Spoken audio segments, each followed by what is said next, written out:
ओम हरि ओम विष्णोराराटमसि विष्णोः स्रप्त्रेस्थो विष्णोः स्योरासि विष्णुध्रुवसि वैष्णवमसि विष्णवेत्तवा। ओम या सा पद्मासनस्था विपुलकटितटी पद्मपत्रायताक्षी गंभीरावर्तनाभिस्तनभरमृता शुभ्रवस्तोत्तरीया लक्ष्मीर्दिव्यैर्गजेन्द्रैः मणिगणखचितैः स्नापिता हेमकुम्भैः नित्यं सा पद्महस्ता ममोऽस्तु गृहे सर्वमांगल्ययुक्ता। नमो नमः सर्वेभ्यो नमो नमः। आज हमारा जो विषय है वो श्रौत यज्ञ पात्रों का वैज्ञानिक पात्रों की वैज्ञानिकता।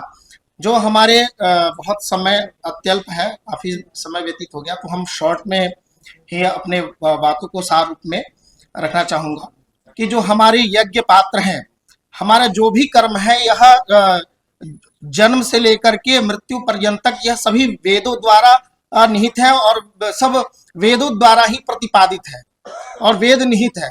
अर्थात यह जो हम यज्ञ करते हैं उसमें यज्ञ में जो भी हमारे यज्ञ पात्र हैं, श्रौतीय यज्ञ पात्र, वो सभी वैज्ञानिक है। हम प्रवर्ग्य जब यज्ञ करते हैं उसमें एक प्रवर्ग्य होता है, तो वहां जो है परमाणु, जिस प्रकार से परमाणु विस्फोट होता है उस प्रकार से वह प्रक्रियाएं होती है। तो वहां जो ऊर्जा का संचालन होता है, वो जो ऊर्जा का संचालन अगर हम किसी अन्य यज्ञ पात्रों के द्वारा अथवा किसी अन्य जो धातु निर्मित अगर किसी हम यज्ञ पात्र का प्रयोग करते हैं, तो वहां जो है उसका एक बैड साइड इफेक्ट पड़ेगा। इसलिए वहां पे बैंकत का जो यज्ञ इड़ा पात्र इत्यादि का जो निर्माण होता है, तो बैंकत नामक बैंकत पात्राणी का इत्यादि जो उनका हम प्रयोग करते हैं।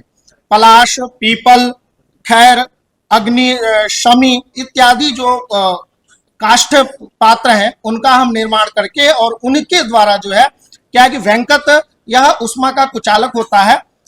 इस लिए जो है इस प्रकार के यज्ञ पात्रों का प्रयोग किया जाता है।